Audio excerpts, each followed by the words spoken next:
विद्यार्थ्यांनो, आपण मागच्याच पिरियडला बघितलेलं आहे की शेतीचं महत्त्व महाराजांनी कसं जाणून घेतलं होतं. शेतीबरोबरच जोडधंदे, व्यापार, उद्योग हे सुद्धा स्वराज्याच्या आर्थिक व्यवस्थेमध्ये खूप महत्त्वाचे असतात, याची जाणीव महाराजांना होती.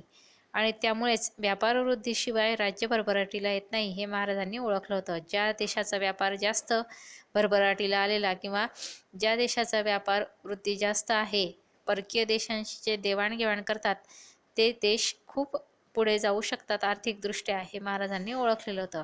आणि म्हणून व्यापाराला चालना देण्यासाठी महाराजांनी नवीन नवीन उपक्रम अवलंबले होते. लक्षात घ्या, हे सगळे शब्द आपले ऐतिहासिक भाषेतले शब्द आहे. व्यापाऱ्यांमुळे नवीन नवीन व गरजेच्या वस्तू राज्यात येतात हे त्यांनी जाणून घेतलेलं होतं. वस्तूंची मुबलकता वाढते आणि व्यापार वाढतो, संपत्तीत भर पडते. संपत्तीत म्हणजेच काय, तर राजकीय संपत्तीत भर पडते.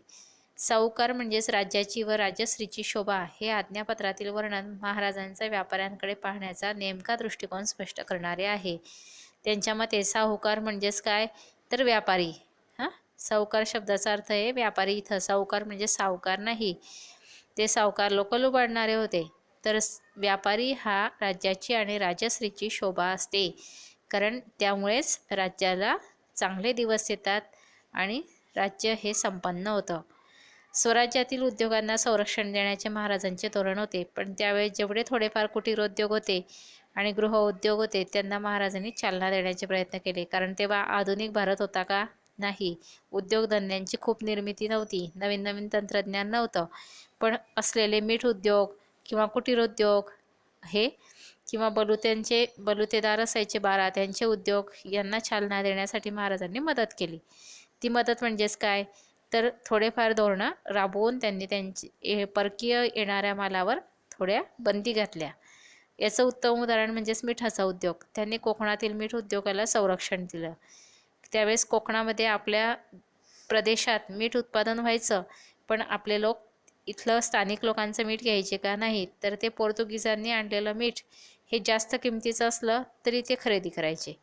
कारण पोर्तुगीज हे आपल्या प्रदेशातून इकडे आले आपल्या देशात सागरी मार्गाने, आणि ते त्याचबरोबर त्यांचा व्यापारी मालसुद्धा आणायचे. आणि आपले येथील लोक, भारतातील लोक, महाराष्ट्रातील लोक हे त्यांच्याकडनं येणारा माल हा खरेदी करायचे. मग बघा, विचार करा, जर आपण त्यांच्याकडचा माल आयात केला, तो खरेदी केला, तर आपली लक्ष्मी किंवा आपला पैसा कुठे जाईल, त्यांच्या प्रदेशात. आणि मग आपल्या येथील स्थानिक लोकांना उद्योग मिळेल का, नाही. हे महाराजांनी जाणून घेतलं. म्हणून त्यांनी काय केलं, तर कोकणातील स्थानिक मिठाच्या विक्रीवर प्रतिकूल परिणाम होत होता आणि त्यासाठी त्यांनी हा जो परकीय येणारा मिठाचा माल होता, या मिठाच्यावर खूप मोठी जकात बसवली. आणि पोर्तुगीजांकडनं येणारं मीठ हे महाग झालं आणि त्यामुळे आयातीत घट व्हावी, हा महाराजांचा उद्देश होता. आयातीत घट म्हणजेच काय, तर मग लोक मागणी करतील का परकीय किंवा पोर्तुगीजांकडच्या मिठाची, नाही. जर कम्पॅरेटिव्हली ते जर जास्त किमतीचं असेल आणि आपलं तेच मीठ आपल्या प्रदेशात कमी किमतीत मिळत आहे, तर आपण कुठलं घेऊ, आपल्याच इथलं घेऊ ना, का परकीयांकडचं घेऊ.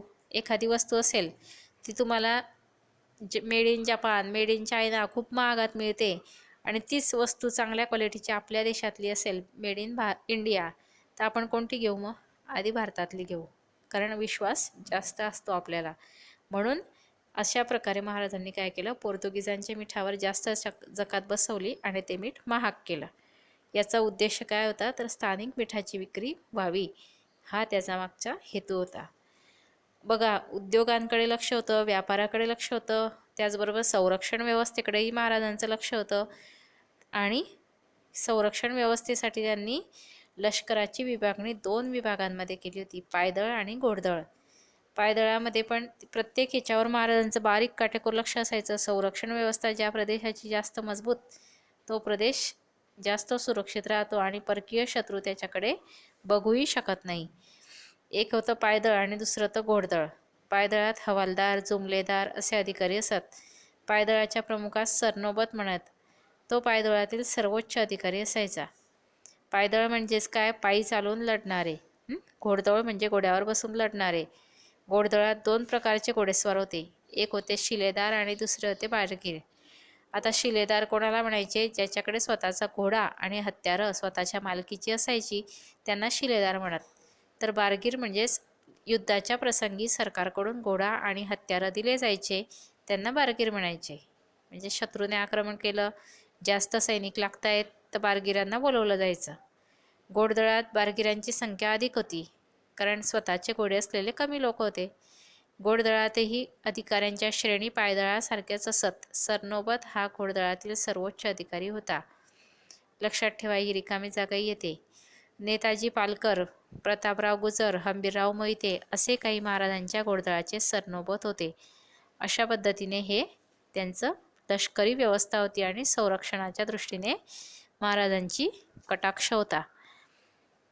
भारताच्या लष्करी दलांची माहिती तुम्ही मिळवून बघा. आता तुम्हाला वेळ आहे तर तिन्ही दलांची नावे सांगा सेनादलांची, आणि त्याचबरोबर प्रत्येक सेनादलाच्या प्रमुखाला काय म्हणतात, तिन्ही सेनादलांचे प्रमुख कोण आहेत, ही जरा जनरल माहिती मिळवा. कारण आता तुम्हाला वेळ भरपूर आहे अभ्यासाच्या दृष्टीनेही आणि सामान्य ज्ञानाच्या दृष्टीने पण. असं संरक्षणाच्या दृष्टीने हेर खातं सुद्धा महत्त्वाचं होतं. हेर खातं कशाला म्हणतो आपण? गुप्त खाते, गुप्त हेर खाते.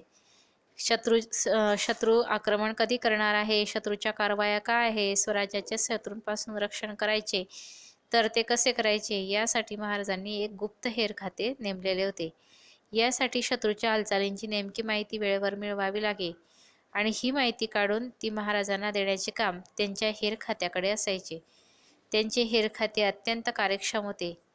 बहिर्जी नाईक हा हेर खात्याचा प्रमुख होता. बघा, आज आपण CID जे म्हणतो, तर ते CIDचं खातं काय होतं त्यांच्या वेळेस? हेर खाते होते. आणि हे हेर खातं आजच्यापेक्षाही जास्त त्यांचं खूप कार्यक्षम होतं. आता हा बहिर्जी नाईक होता, हा प्रमुख होता त्या हेर खात्याचा. तो निरनिराळ्या ठिकाणी माहिती काढून आणायचा आणि ती महाराजांना द्यायचा. आणि अशीच माहिती काढून आणल्यामुळे सुरतेच्या मोहिमेपूर्वी त्याने खडानखडा माहिती दिली होती की सुरतला महाराज तुम्ही हल्ला करा, तिथं काही नाही जास्त त्यांनी मुघलांनी जास्त सैन्य ठेवलेलं नाही आहे, संरक्षण व्यवस्था कमकुवत आहे, आपण सुरतवर अगदी सोपं आणि साधा इझिली आक्रमण करू शकतो आणि सुरत हे शहर लुटू शकतो, आर्थिकदृष्ट्या संपन्न आहे, ही माहिती त्याने दिलेली होती. आणि म्हणूनच महाराजांनी सुरतवर 2 वेळेस मोहीम केली होती, आठवत आहे ना? हां, म्हणून हे सुरतवरचा हल्ला किंवा ती मोहीम यशस्वी का झाली होती, ती बहिर्जी नाईक या गुप्तहेराने दिलेल्या माहितीमुळे. तसंच किल्ल्यांचंही महत्त्व त्यांना माहिती होतं की किल्ले ज्याच्या ताब्यात असतील, आणि किल्ल्यांचं महत्त्व अनन्यसाधारण आहे, ज्याच्या ताब्यात किल्ला त्याच्या आजूबाजूच्या प्रदेशावर त्याला लक्ष ठेवता येतं आणि तो युद्ध जिंकू शकतो. तर मध्ययुगामध्ये किल्ल्यांना खूप महत्त्व होतं.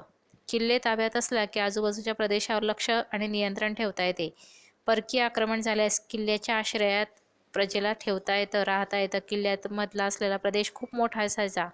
तिथे अन्नधान्याचा साठा, युद्धोपयोगी साहित्य, दारुगोळा हे सर्व साठवून ठेवता यायचं. वर्षभर पुरेल एवढा अन्नधान्याचा साठा आणि प्रजा राहू शकेल एवढी जागा त्या किल्ल्याच्या मध्यभागामध्ये असायची. लक्षात घ्या, तिथं कोठागर असायचे मोठे मोठे. त्याचबरोबर शस्त्रास्त्रांचा साठा, दारुगोळा, मोठ्या मोठ्या तोफा ह्या ठेवता यायच्या आणि शत्रूवर लक्ष ठेवता यायचं. किल्ल्यांवर कोणीही शत्रू सहजासहजी काही चालू नेऊ शकत नसायचे. म्हणून किल्ल्यांचं महत्त्व महाराजांना होतं. स्वराज्य स्थापनेच्या कार्यातील किल्ल्यांचे महत्त्व आज्ञापत्रात सांगितले आहे. ते कसे? तर हे राज्य तर तीर्थरूप थोरले कैलासवासी स्वामींनी गडावरूनच निर्माण केले. स्वराज्यामध्ये सुमारे 300 किल्ले महाराजांच्या ताब्यात होते. लक्षात घ्या, स्वराज्य म्हणजेच शिवाजी महाराजांनी निर्माण केलेलं छत्री मराठी साम्राज्य, यामध्ये 300 किल्ले त्या साम्राज्याला त्यांनी जोडलेले होते. या किल्ल्यांची बांधणी आणि दुरुस्ती यासाठी महाराजांनी मोठा खर्च केला. राजगड, प्रतापगड, पावनगड यासारखे डोंगरी किल्ले बांधून घेतले. किल्ल्यांचे प्रकारही मी सांगितले होते. तर वनदुर्ग, जलदुर्ग आणि भुईदुर्ग असे मी सांगितलेले होते किल्ले. तसेच हे प्रतापगड, पावनगड हे डोंगरी किल्ले होते, म्हणजेच वनात आणि डोंगरावर वसलेले. किल्ल्यावर किल्लेदार, सबनीस आणि कारखानीस असे अधिकारी असायचे आणि त्यांनाही सगळी माहिती दिलेली असायची. येथील धान्याची कोठी आणि युद्ध साहित्याची व्यवस्था पाहण्यासाठी कारखानीस हा अधिकारी असायचा. आता तुम्हाला माहीत आहे का, यामध्ये थोडंसं संभाजी महाराजांबद्दल वर्णन केलेलं आहे. तर शिवाजी महाराजांच्या दुर्गनिर्मितीसंबंधी संभाजी महाराज यांनी बुधभूषण हा ग्रंथ केव्हा लिहिला तर आठवतंय ना?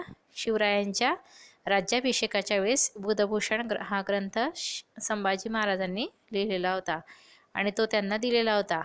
बुधभूषण हे पदवी कोणाला दिलेली होती तर शिवरायांसाठी. आणि त्याच वेळेस संभाजी महाराज कुमार अवस्थेत होते, 14 वर्षांचेच होते, तरी पण त्यांनी हा ग्रंथ संस्कृत भाषेत लिहिलेला आहे. कर्नाटक देशापासून ते बागलाण देशापर्यंत शत्रूंना अभेद्य दुर्गज असे अनेक किल्ले छत्रपती शिवरायांनी सह्याद्री पर्वताच्या उत्तुंग अशा शिखर पठारांच्या रांगांवर जागोजागी बांधले. यामागचा उद्देश म्हणजेच या पृथ्वीचे रक्षण करणे हा होता, हे लक्षात घ्या.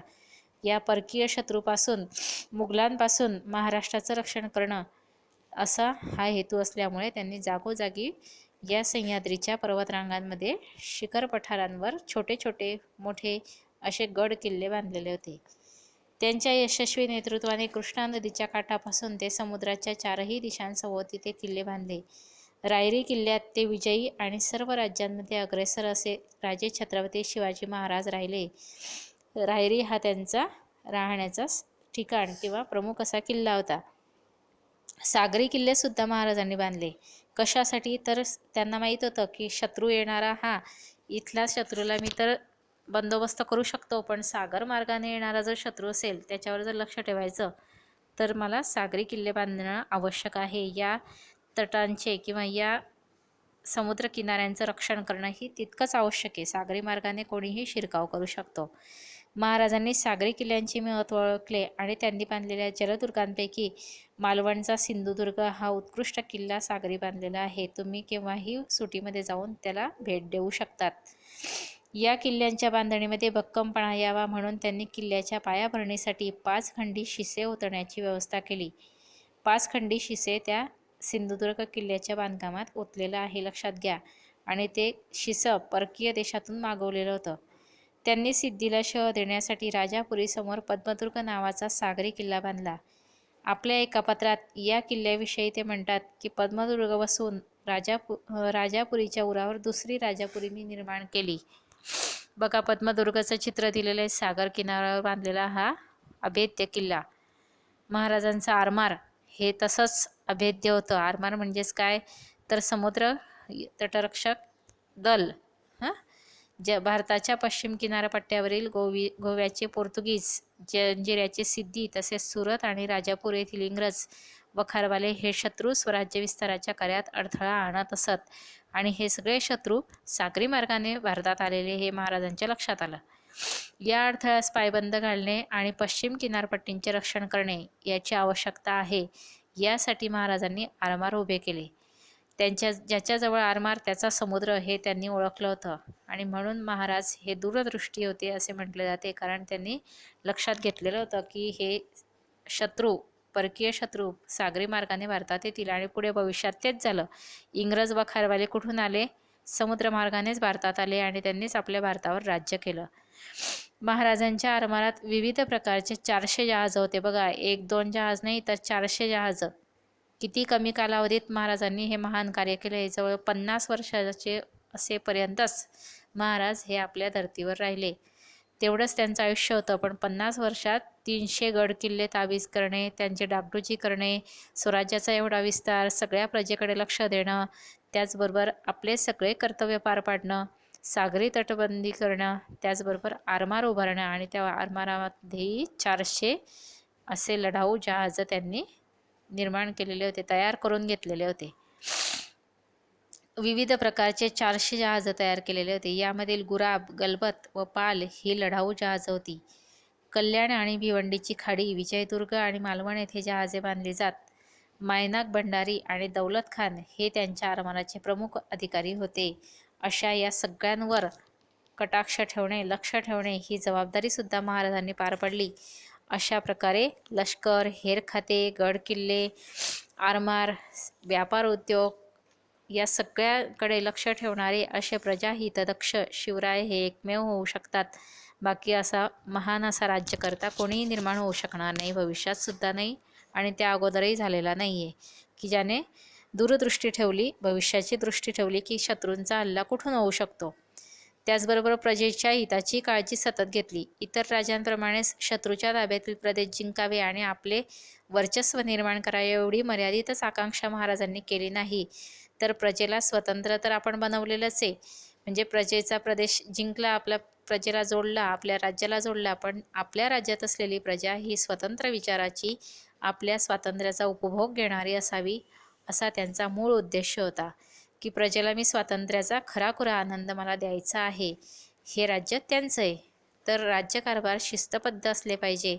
प्रजेच्या हिताची सर्वांगीण काळजी घेतली पाहिजे आणि जिंकलेल्या प्रदेशांचे रक्षण केले सुद्धा पाहिजे. कारण जिंकलं आहे फक्त, नंतर आपल्यानंतर कोणी आक्रमण केलं, परत प्रदेश मिळवला, त्यामुळे प्रजेची मानसिक स्थिती कशी होते, अस्थिर. हे महाराजांना नको होतं. म्हणून प्रजेला हा स्वातंत्र्याचा आनंद खराखुरा मिळवता यावा, हे भान महाराजांनी सतत ठेवलं. महाराज हे केवळ सत्ताधीश नव्हते, हे यातून तुमच्या लक्षात येईल की ते फक्त सत्ताधीश नव्हते. सत्ताधीश कसे असतात, तर ते फक्त आपल्या सीमारेषा वाढवण्याचा प्रयत्न करतात. आपल्या राज्याच्या शेजारी असलेल्या प्रदेशावर हल्ला करायचा, ते जिंकायचे आणि राज्याला जोडायचे, एवढाच उद्देश होता का त्यांचा? नाही. सर्व दृष्टीने ते असे लक्ष ठेवणारे राज्यकर्ते होते. तर प्रजाहितदक्ष राज्यकर्ते होते, हे त्यांच्या या राज्यकारभारावरून तुम्हाला लक्षात येईल. हे प्रकरण त्यांच्या धोरणाविषयी आणि त्यांच्या नीतीविषयी महत्त्वाचं आहे. म्हणून असा राजा न भूतो न भविष्यती होऊ शकत, हे लक्षात घ्या आणि शिवरायांचं चरित्र अंमलात आणण्याचा प्रयत्न करा. Okay, bye.